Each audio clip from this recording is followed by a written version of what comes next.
भारतीय जनता पक्षाने महाराष्ट्रात बऱ्याच ठिकाणी विजय मिळवलेला आहे आणि विजय मिळवला म्हटल्यावर त्यांचं अभिनंदनही केलंच पाहिजे. विशेषतः पुणे आणि पिंपरी चिंचवडमध्ये राष्ट्रवादी सत्ता असं बोलले जाते, परंतु अधिक कमी प्रमाणात जागा आहे.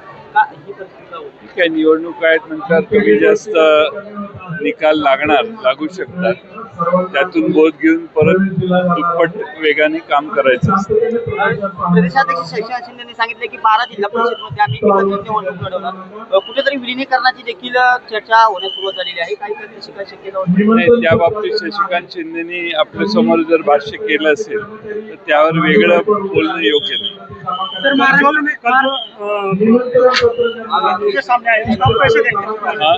कल के जो रिजल्ट है वो आप कैसे देखते हैं? कल के रिजल्ट में भाजपा सबसे बड़ी पार्टी के नाते उभर के आई है और उनका विजय हुआ है और सारे उनके विजय उम्मीदवार सारे पार्टियों का मैं अभिनंदन करता हूँ, लेकिन खास तौर पे भाजपा का विजय अच्छा विजय हुआ है और हर सिटी में हुआ है.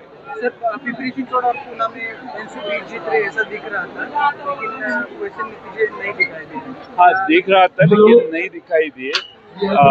हमें उम्मीद थी कि हमारा जो गठबंधन हमने किया था वो वहाँ पे विजय हो सकता था, लेकिन कई कारण हैं कि उसके अलग अलग है, जो दृश्य है और अदृश्य कारण है.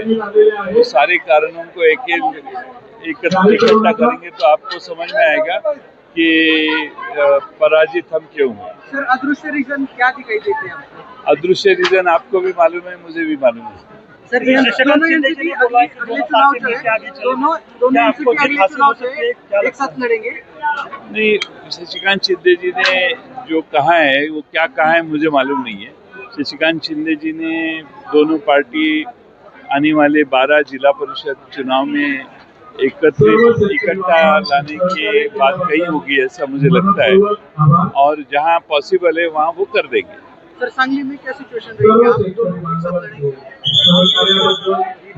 अभी सांगली में जाके सांगली के नेताओं से बात करनी चाहिए. हम वहां जाके बातचीत करेंगे और उसके बाद आपको बताएंगे.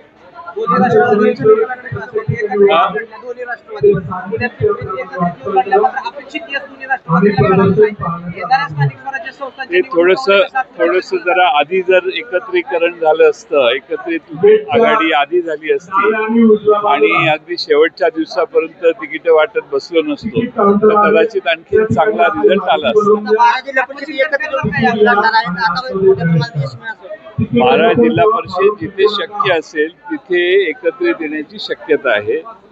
सर्व ठिकाणचे कार्यकर्ते त्या जिल्ह्यातले त्या बाबतीत निर्णय घेतील.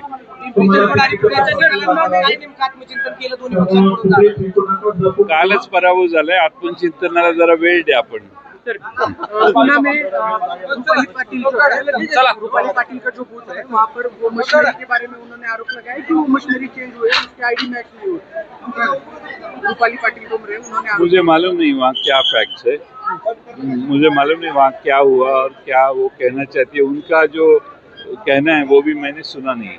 मुंबई में जो जीत बीजेपी ने हासिल की है वो मराठी की हार मुंबई में शिवसेना उद्धव बालासाहेब ठाकरे और मनसे की काफ़ी अच्छी सीटें आई है और मुझे लगता है कि पिछले चुनाव के कंपैरिजन में बहुत बड़ा नुकसान नहीं हुआ है.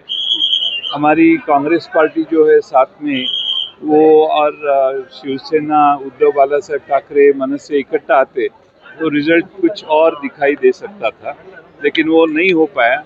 कांग्रेस की संख्या भी बहुत कम हो गई, कांग्रेस को भी इसमें थोड़ा सा घाटा हुआ. लेकिन अगर तीनों गठबंधन जो हम लोकसभा के चुनाव में, विधानसभा के चुनाव में इकट्ठा थे, वही गठबंधन कायम रहता मुंबई में तो शायद रिजल्ट और अच्छा आ सकता. सर, आगे बीजेपी को रोकने के लिए आपके ख्याल से क्या करना चाहिए? देखो, कल चुनाव हो गए, कल रिजल्ट आए हैं. कल रात को काफी